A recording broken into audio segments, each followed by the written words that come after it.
Olá, tudo bem com vocês? Bom, hoje a gente vai falar sobre saúde mental e a nossa convidada do dia é a psiquiatra e psicanalista, doutora Mila. Oi, Mila, bom dia, tudo bem? Oi, Júnior, bom dia, tudo bem, você? Tudo bem também.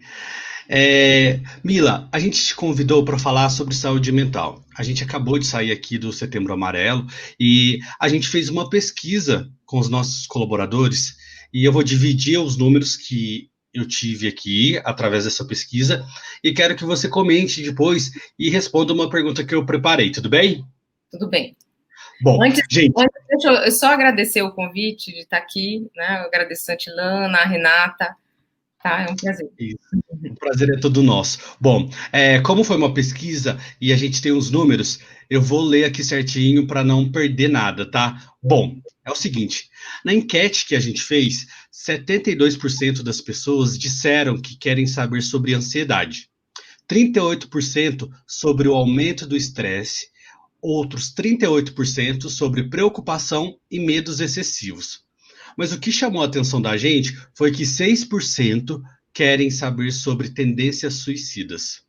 A gente já sabe que, mesmo sendo um percentual baixo, o índice de suicídios tem aumentado demais ano a ano, e talvez muito porque as pessoas não conseguem identificar comportamentos que já requerem atenção.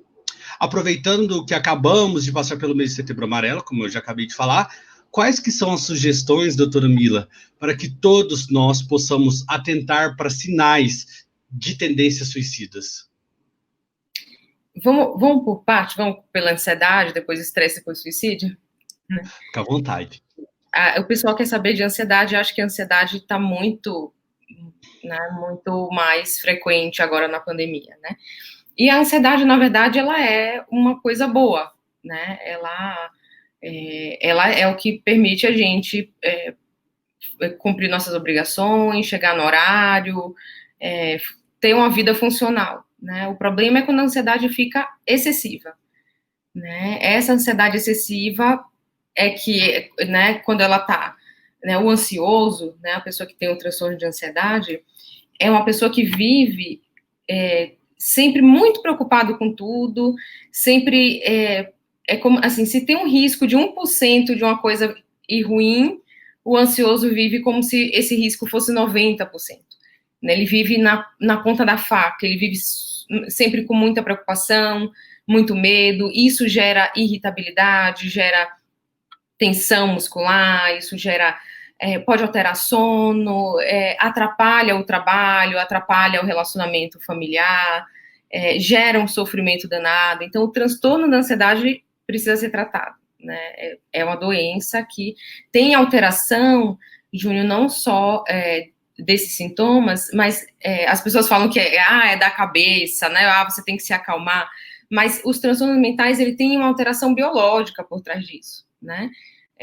No caso da ansiedade, a ansiedade, depressão, ele tem um aumento inflamatório do corpo, né? Aumenta a inflamação do corpo, tem alteração hormonal, aumenta o nível de cortisol, altera neurotransmissores no cérebro, altera até mesmo o tamanho de partes do cérebro.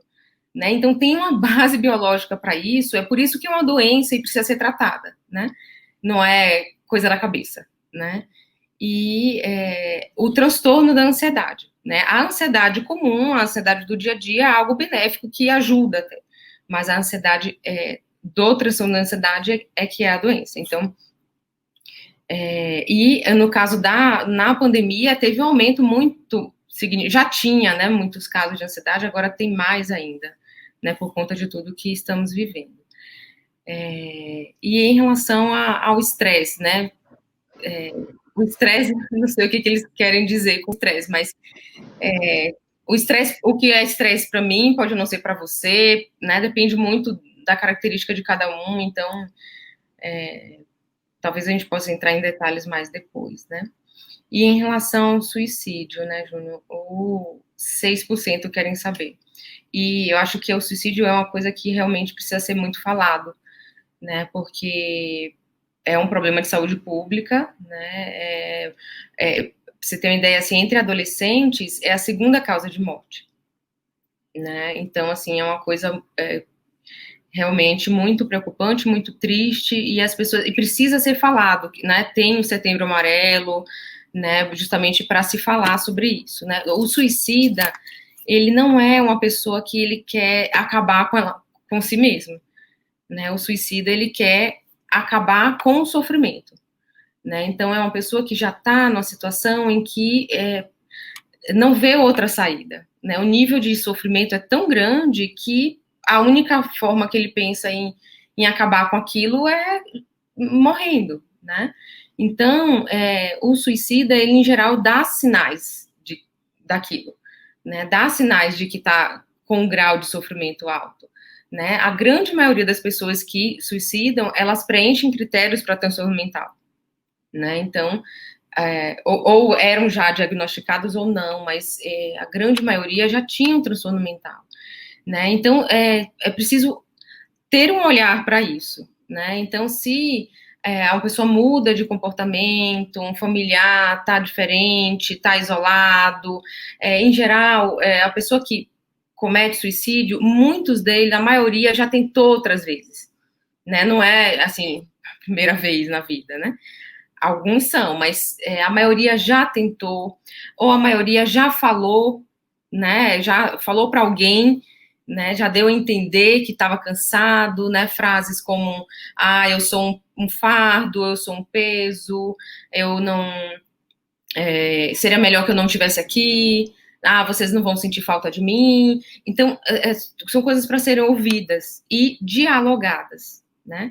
E assim, a coisa que eu falo para os familiares em primeiro lugar, compreender que aquele sofrimento não é culpa do paciente, ele está doente, né? Compreender que aquilo é uma doença, né? Porque eu já vi, assim, muito, né, mãe, assim, de adolescente que está com ideação suicida, que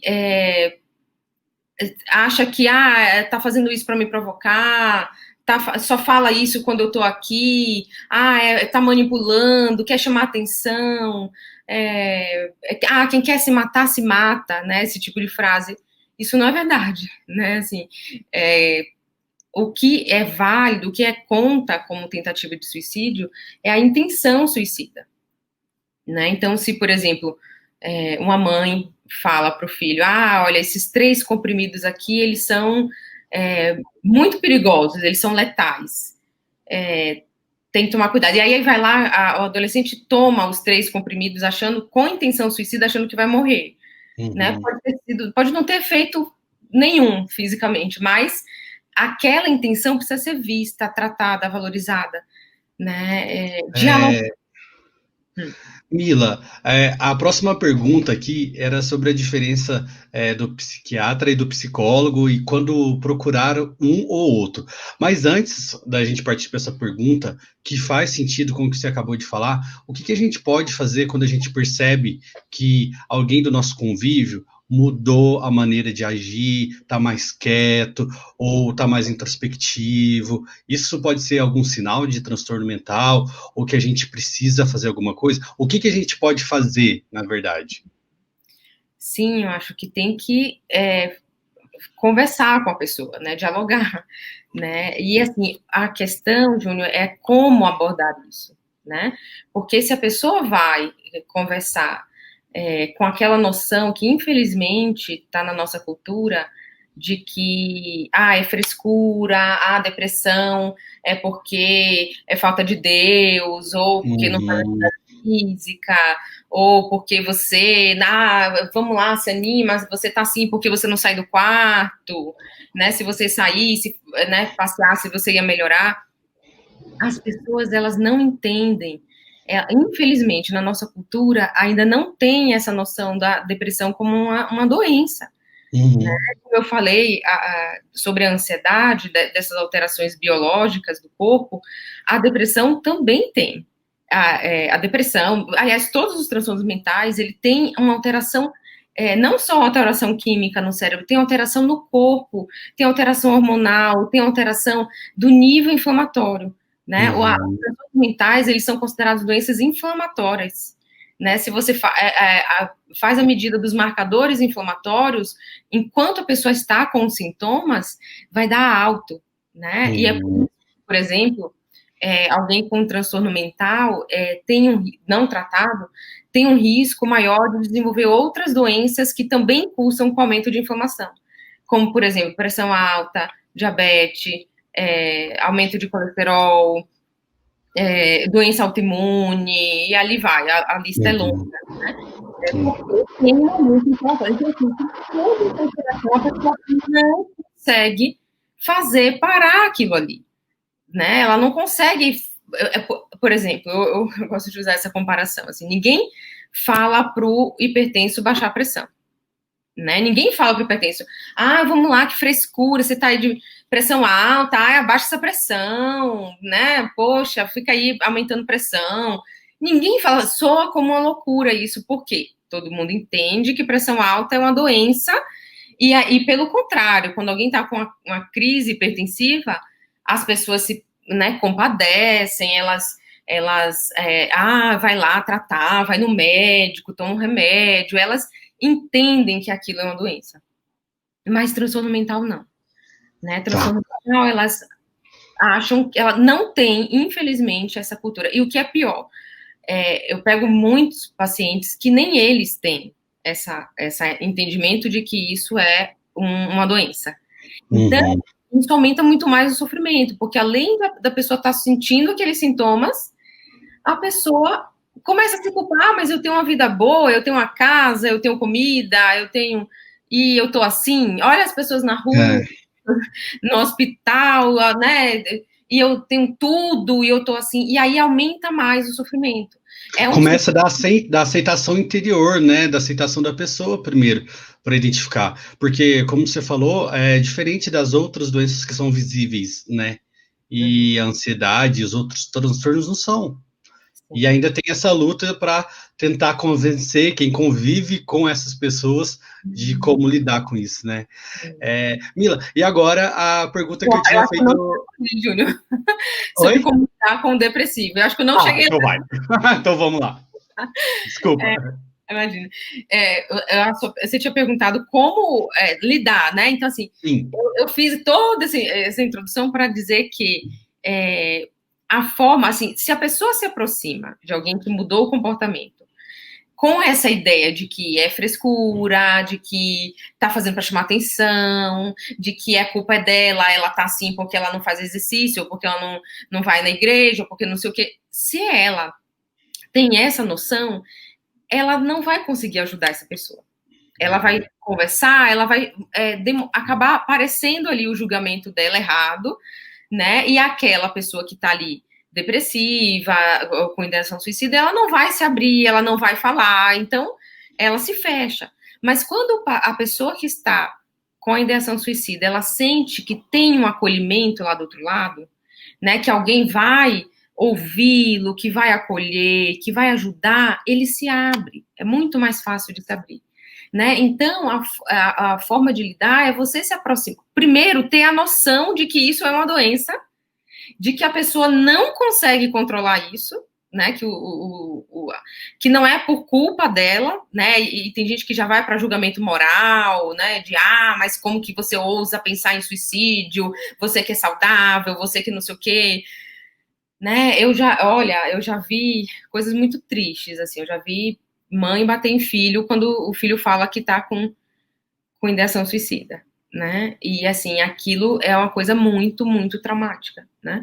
Então, a forma de se aproximar é acolhendo, é compreendendo que aquilo é uma doença e buscando forma de lidar, porque, assim, a ideia do suicídio é como um último recurso para aquela pessoa ali deprimida, né? Então, e um dos sintomas da depressão é a desesperança, né? Então, o deprimido, ele não vê luz no fim do túnel, ele acha, né, que nada vai melhorar, ele não vê nenhuma esperança, isso é mais um sintoma, né? Então, ele não consegue pensar, eu vou me tratar, eu vou tomar um remédio, vou sair disso, ele não vê nenhuma luz no fim do túnel.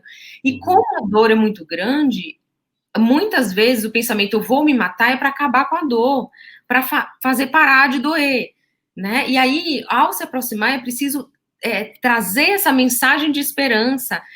Tem outras formas de lidar com aquele sofrimento que não seja buscando a morte, né? Tem tratamento, né? Quando eu falo para os pacientes, né? Eu atendo pacientes deprimidos e eles... e eu explico da doença, né? Do tratamento, e eles falam, nossa, mas como que um comprimido vai fazer mudar o que eu estou sentindo, né? Por quê? Porque as pessoas não entendem que aquilo é uma doença. O remédio, ele age justamente arrumando as coisas que estão alteradas, e é por isso que faz efeito, né? Porque é uma doença. Tanto que a dor do luto, né? Uma mãe que perde um filho, que está muito, claro, sofrimento muito grande, que é um sofrimento que é muito igual a depressão, né? Os sintomas se assemelham muito. Só que a diferença é que é um luto. Não tem remédio que vai melhorar o luto. O luto precisa ser vivido, precisa ser elaborado. Por quê? Porque o luto é uma coisa normal, precisa acontecer, né? E o luto, aquela dor que a pessoa está sentindo, ela é 100% relacionada ao fato ocorrido, né? Se como uma mágica, aquela mãe, o filho voltasse, ressuscitasse bem, toda a dor dela iria embora naquele exato momento, né? Tudo iria cessar, porque a dor da pessoa é da perda, é do luto. Então, é diferente as coisas. Por isso que a depressão, o remédio ajuda. Então, a forma de lidar, voltando à coisa do suicídio, é trazer essa mensagem de esperança, é estimular a pessoa a buscar ajuda, buscar uma terapia, buscar um psiquiatra, para buscar, porque tem uma outra saída, tem como amenizar a dor e normalizar a vida sem morrer, né? Certo. E agora, qual que é a diferença de psiquiatra e psicólogo e quando procurar um ou outro? Então, eu acho que psicólogo, eu acho que todo mundo tinha que fazer uma terapia, sabe? Eu acho que só quem não se beneficia de psicoterapia é quem não quer. Aí esse não adianta, a pessoa não quer falar, ela não quer entrar em contato com as coisas, então não vai adiantar ir num psicólogo porque ela não vai se abrir. Mas eu acho que psicólogo, Júnior, ninguém teve uma vida perfeita, né? Todo mundo, aí eu comparo, né, para entender assim a diferença entre o tratamento com remédio e o tratamento com terapia. Eu comparo todas os sintomas de transtornos mentais como a dor das feridas, né? Então, todo mundo tem ferida, porque ninguém teve uma vida perfeita. Ninguém teve pai, mãe perfeito, super saudável. Então, todos nós temos as nossas feridas. E, claro, algumas pessoas têm mais feridas, outras têm menos, a depender da quantidade de coisas que ela vivenciou na vida. E essas feridas, elas começam a ser abertas na barriga da mãe, né? Então, assim, uma mãe que sofreu uma separação na gravidez, uma mãe que foi traída, uma mãe que apanhava do marido, uma mãe que sofreu uma perda muito grande, uma mãe que passou fome, enfim, as dificuldades passadas na gestação, as emoções vividas por aquela mãe já está afetando aquele feto. Então, já está fazendo ferida no feto. Tem um estudo, né, mostrando que crianças recém-nascidos, de mães que passaram por trauma na gestação, eles têm um nível de cortisol alto no sangue. Né? O cortisol, que é o hormônio do estresse, que como inicia, inclusive, a depressão. Né? Um aumento de cortisol.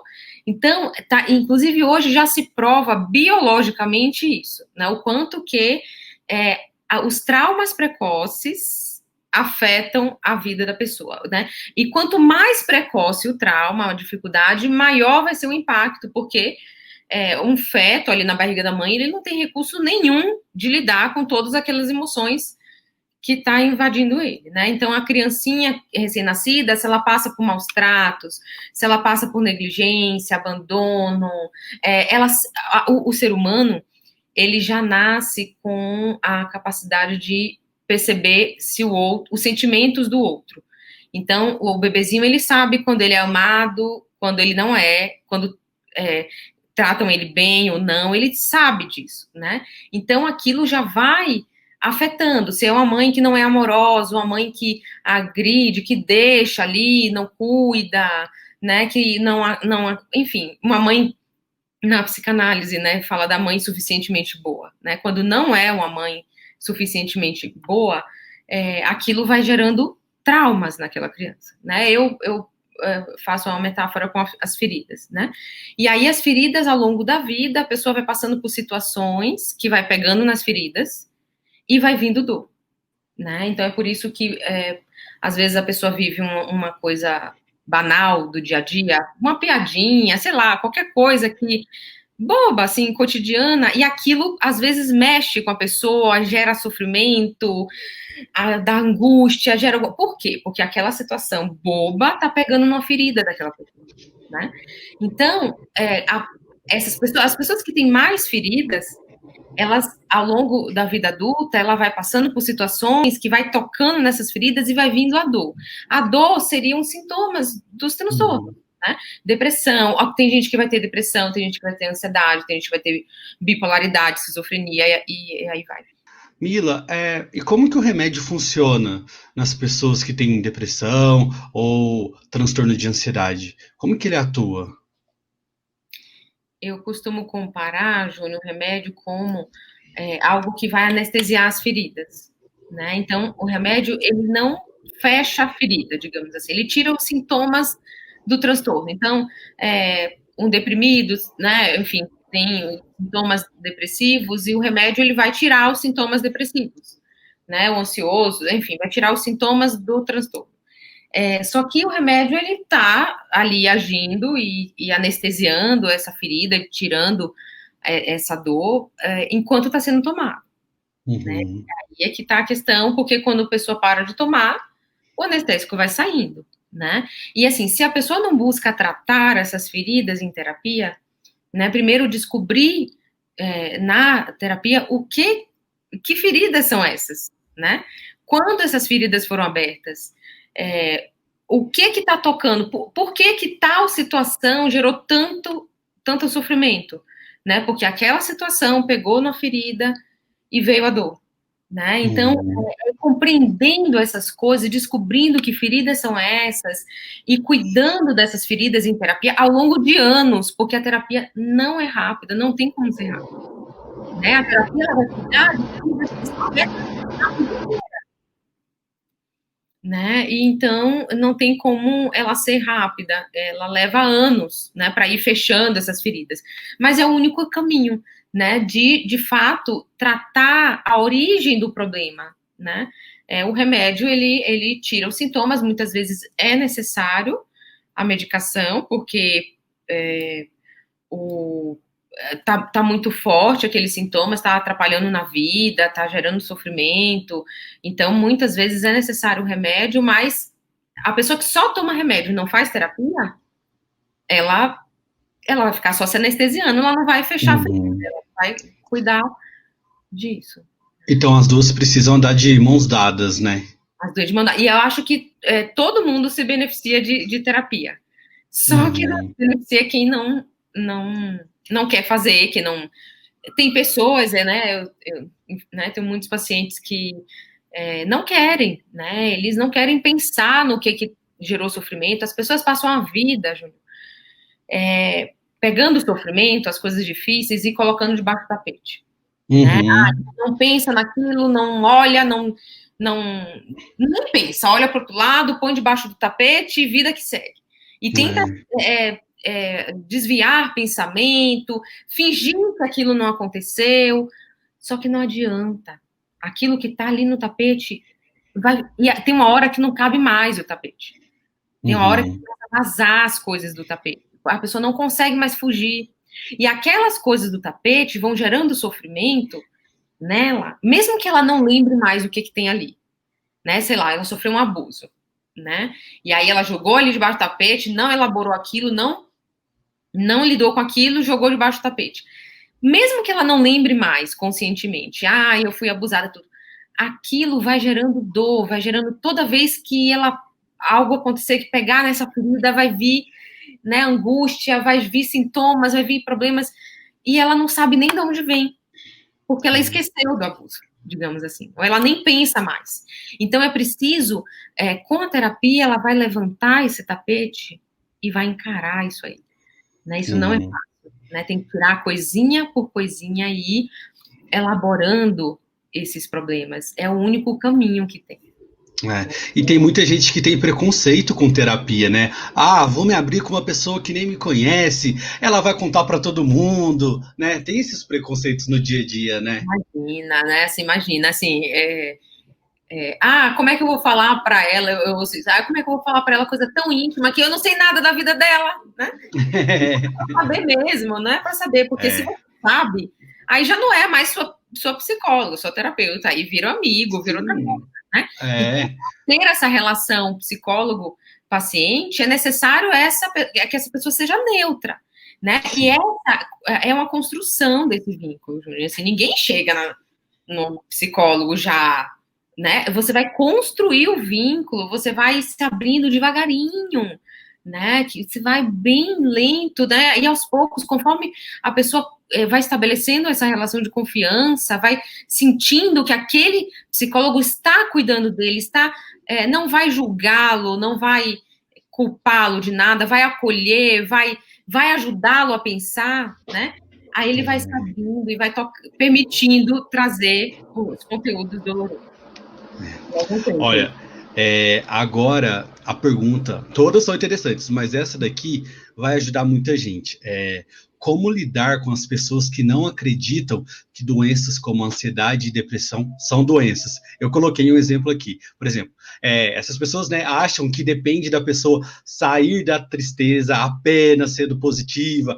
Ah, seja mais positivo, para de ser negativa, né? E que a ansiedade é possível curar com chá que acalme, com atividade física para gastar energia. Como que a gente lida com essas pessoas? É muito difícil, Júnior. Olha, mudar alguém é uma tarefa, assim, impossível, né?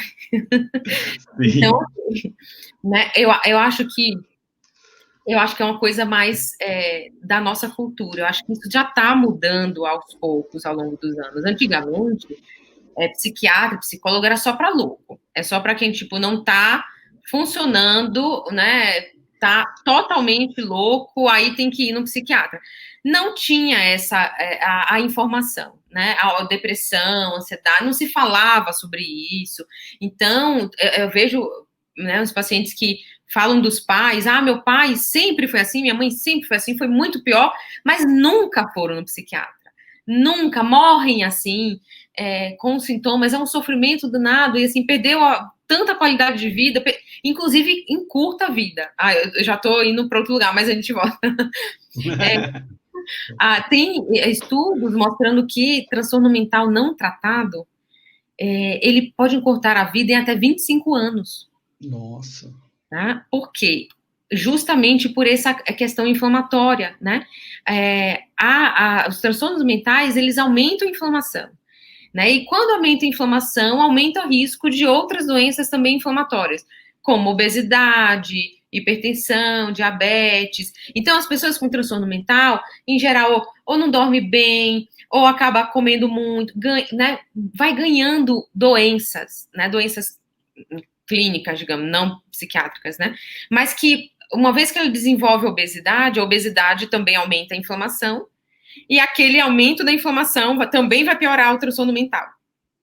E aí o transtorno mental piorado piora a obesidade. E vira um ciclo vicioso, né? Uhum. E aí a obesidade leva a uma diabetes, aí também aumenta a inflamação. Aí a inflamação aumentada piora o transtorno mental, que piora a diabetes.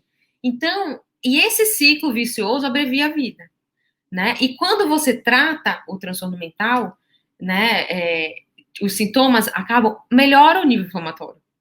Reduz, normaliza a inflamação. E aí, então, por isso que se fala cada vez mais do tratamento precoce. Bom, você tinha me perguntado como lidar. É muito difícil como lidar com essas pessoas, porque as pessoas têm isso tão arraigadas dentro delas, né, de que é frescura. Por quê? Elas comparam com elas mesmas, né? Então, assim, quando eu estava triste, eu passei com meus amigos e ficou ótimo. Eu fui na igreja, eu fui na academia, eu voltei outra, né? Pronto, por que você não faz isso? Porque elas medem o outro pela própria régua. Então, elas acham que a tristeza do outro é aquela tristeza que ela sentiu naquele dia ali, e que ela conseguiu lidar e melhorar, né? Porque ela não teve a depressão. Ela teve uma tristeza comum, né?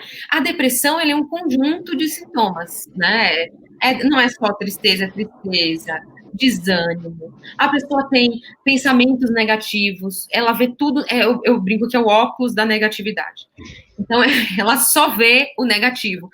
Se uma situação é 90% positiva e 10% negativa, o deprimido, ele só enxerga os 10% negativos. Uhum. Né? Ele não consegue aproveitar e curtir os outros 90 positivos.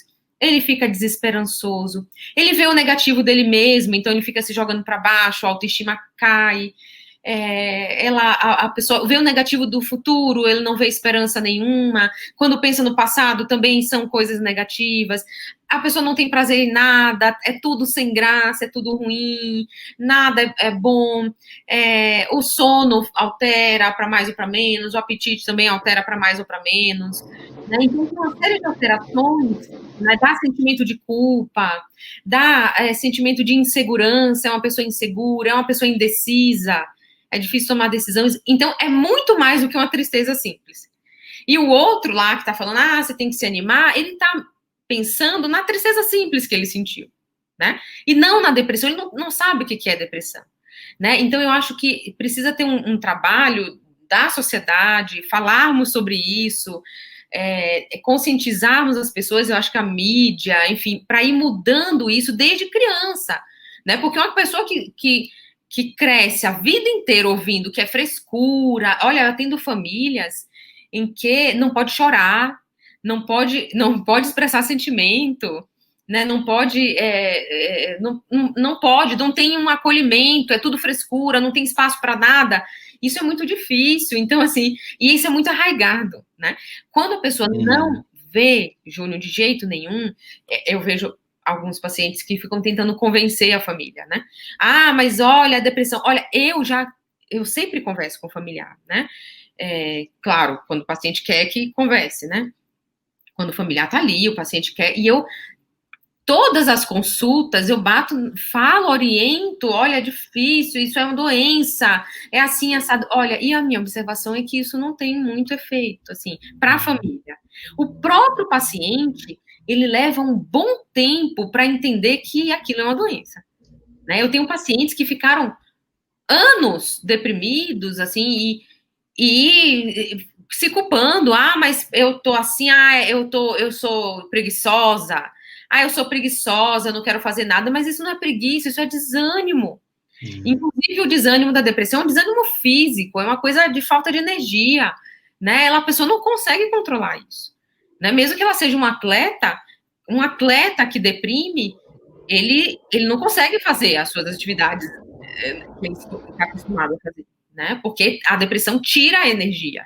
Então, a pessoa não consegue controlar. Então, é muito difícil lidar. Eu acho que tem algumas situações, algumas pessoas que nem adianta ficar tentando convencer, perder tempo. Assim, se proteger delas e poder contar com as pessoas que compreendem, que acolhem. Felizmente, isso está mudando e, aos poucos, as pessoas estão entendendo mais de que isso é doença. Agora, é possível identificar o limite entre preocupação e medo excessivo com pânico? Sim, assim, uma coisa depende do que é excessivo. A preocupação como uma coisa assim, uma coisa pontual. Então, aconteceu uma situação pontual, a pessoa ficou preocupada e pronto, passou, tudo tá bem. Não, é uma preocupação, né? Aquela situação pode ter pego em alguma ferida daquela pessoa, né? E aí veio um medo maior, veio uma coisa maior, mas é uma coisa pontual, é uma coisa limitada, é uma coisa que não se espalhou para a vida toda, né? O pânico é diferente. O transtorno de pânico, ele tem as crises de pânico, né? Que são físicas, que invade a pessoa com sentimentos. O coração acelera, dá falta de ar, sua frio, treme. A pessoa tem certeza que está morrendo, né? Aquela pessoa que fala, me leva no hospital que eu estou morrendo, né? Ela tem certeza que está morrendo. Essas crises, elas podem acontecer do nada, Pode ser, tipo, a pessoa tá lá assistindo novela e vem a crise do nada. Tem gente que acorda de madrugada em crise, né? Não foi nem um pesadelo que deu, a pessoa acorda em crise. Então, a crise de pânico, né, essa com esses sintomas físicos, que é muito difícil, é muito pesado, né? E aí a pessoa tem a crise de pânico e passa a começar a ter medo de ter crise de novo. Né? Então ela começa, eu não saio mais de casa, porque se eu sair eu vou ter crise, ou então, eu não vou em lugar fechado, eu não entro em elevador, eu não faço. Começa a se evitar uma série de comportamentos, porque ela associa aquilo à crise, ela tem medo de ter crise, eu não vou dirigir se eu tiver crise dirigindo, e aquilo ela passa a ficar tensa, o dia todo tensa, né, com medo, vou ter crise, né, então é um sofrimento, assim, é o patológico, né, é o que precisa de atenção e tratamento psiquiátrico. E por que o sentimento de culpa está tão presente nesses momentos? Principalmente agora, no momento de pandemia, né? Que as pessoas estão convivendo mais 24 horas por dia em casa, né? Com os familiares. Antes dava tempo de sentir saudade, né? Agora não, você fica lá. Ou quando você sente culpa porque, de repente, você não conseguiu entregar um trabalho no horário e você tem que exercer aquela coisa de saber pôr limites para não se sentir culpado depois. Como que a gente lida com essa culpa? Eu acho que é essa coisa do saber impor limite, a pessoa até sabe na teoria, né? A partir das 8 horas eu não vou mais responder, eu vou deixar para amanhã, né? Na teoria sabe, mas emocionalmente ela não sente assim, cada um tem um motivo, assim, tem gente que pode ser porque tem uma autoestima baixa e aí acha que tem que ceder tudo e fazer tudo, porque ela nunca vai ser suficiente, ela é uma bosta mesmo, e aí ela tem que ceder em tudo. Pode ser por isso, né? Tem gente que não sabe dizer não mesmo, e aí cada um precisa encontrar numa própria terapia por que para você é difícil colocar limites, por que para você vem culpa. Por que a culpa? O leque é tão amplo e é muito individual isso, né? Então, pode ser o mesmo sentimento de culpa, mas para uma pessoa tem uma explicação, para outra tem uma outra explicação. E a pessoa só vai entender na sua própria terapia, né? Então, ela precisa, em terapia, descobrir por que para ela essa situação é difícil. Essa situação pega alguma ferida dela?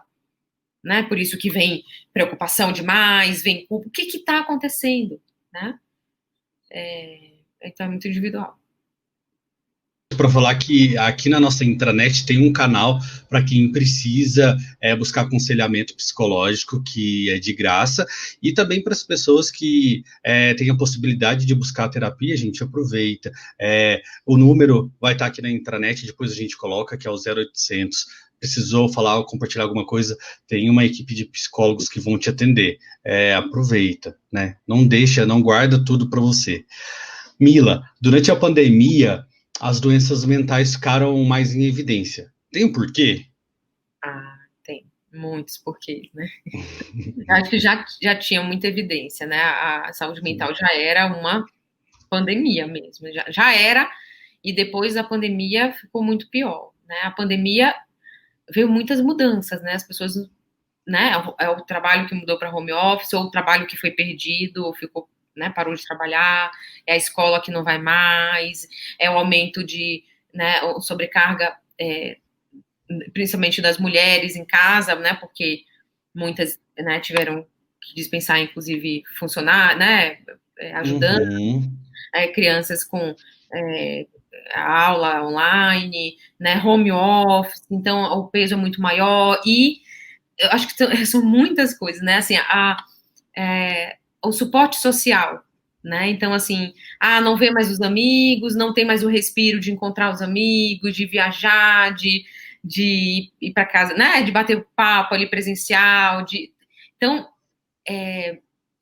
essas atividades, muita gente, eu tenho atendido pacientes que, inclusive, nem contato com os amigos online tem feito, né? Então, além de não ter mais o contato presencial, não foram para online, né? Tem pessoas que não perderam a terapia, né? Fazia até terapia, mas não, mas agora não é presencial, online vai ficar ruim, eu não vou, né?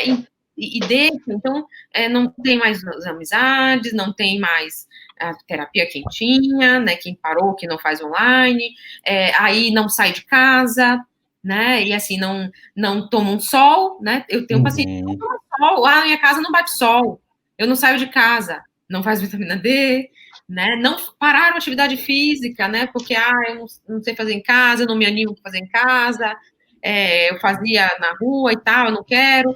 E parou de fazer atividade física, e ainda tem a questão da própria pandemia, o nível de notícias ruins, né? Você liga o noticiário, só tem coisa ruim, né? Não tem nada de bom. O sentimento de desamparo, né? As pessoas, né? Eu acho que mais até no início, quando era, né? Tava tudo muito novo, tem um desamparo muito grande. Ninguém sabe quem vai pegar. Ninguém sabe se você pegar, você vai ter um quadro grave, ou você vai ter um quadro leve, ou vai ser um assintomático. Ninguém tem garantia. Ninguém tem garantia que não vai perder um familiar, né?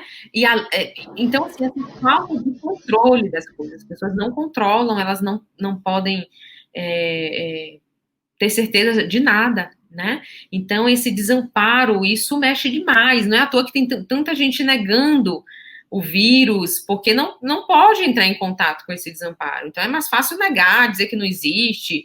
Eu sou atleta, eu não pego, né? Algo assim, porque... Né?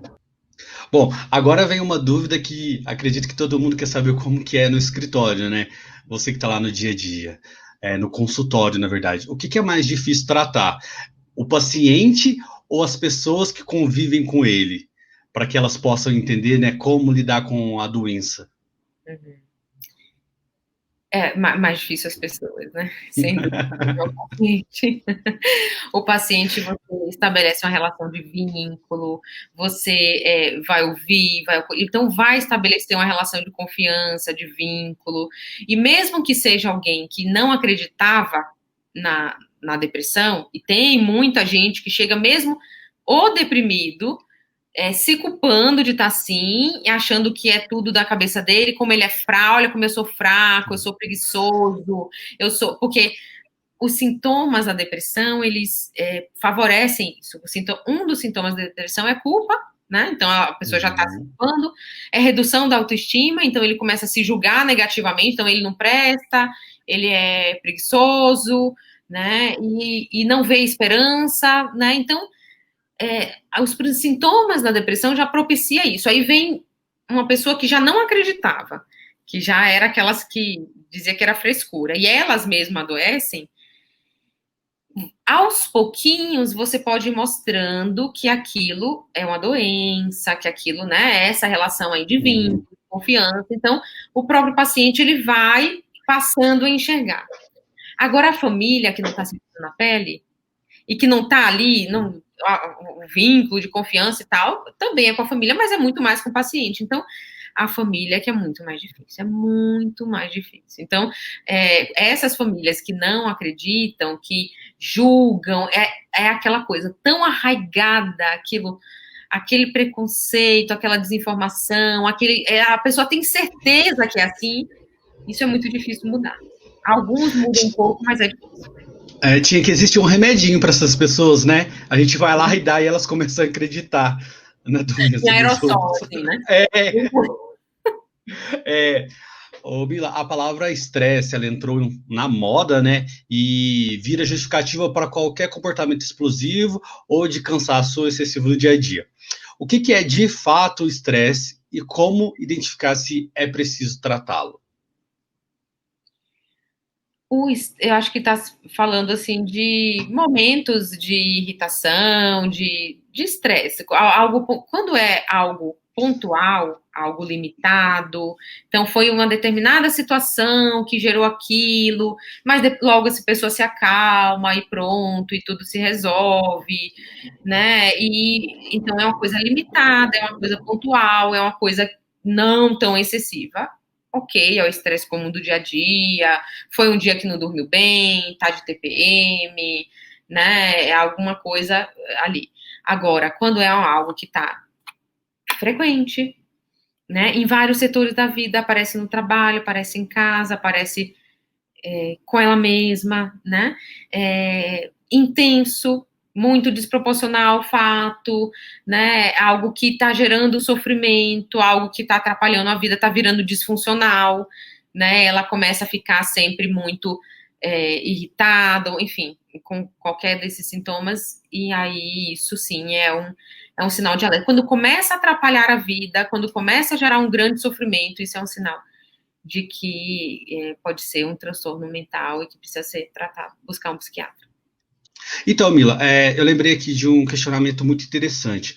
Como que é difícil ser amigo ou amiga de alguém que tem depressão, né? Porque sempre a gente fala, quando alguém está passando por algum momento de surto, eu não sei se é correto falar surto, ou que está em estado de pânico, em crise, as pessoas falam, você já tomou seu remedinho hoje, né? De forma pejorativa. O que você acha disso? Então, é difícil mesmo ser amigo, manter uma amizade com um depressivo, né? Porque, inclusive, um dos sintomas da depressão é isolamento social. Então, o próprio depressivo, ele não quer estar no meio dos amigos, ele evita, ele sente que ele não está no clima das pessoas, que ele não vai acrescentar, que ele está chato, as pessoas dão risada, ele não tem vontade de rir, né? E aí ele vai se fechando, aí ele começa a se diminuir, eu sou feio, eu sou desinteressante, ninguém quer minha presença, só vê o negativo de tudo, das pessoas, das situações, não tem um ânimo, prefere deitar, né? Tem um paciente que fala, eu fui viajar, né? Fui para um lugar lindo, maravilhoso, mas chegou lá, eu queria ficar no quarto, deitada. Nada era bom, né? Então, essa pessoa aí, ela vai se isolar, né, dos amigos, e aí é muito difícil ficar indo atrás. É aquela pessoa que não atende o celular, que não responde a mensagem, então o deprimido, ele por si só, ele já vai se isolar, né? Então é difícil manter, e aí você, né, chama, vamos sair, não, eu não quero, então é complicado. Mas assim, é preciso orientá-lo, acolhê-lo e estimular que a pessoa busque ajuda.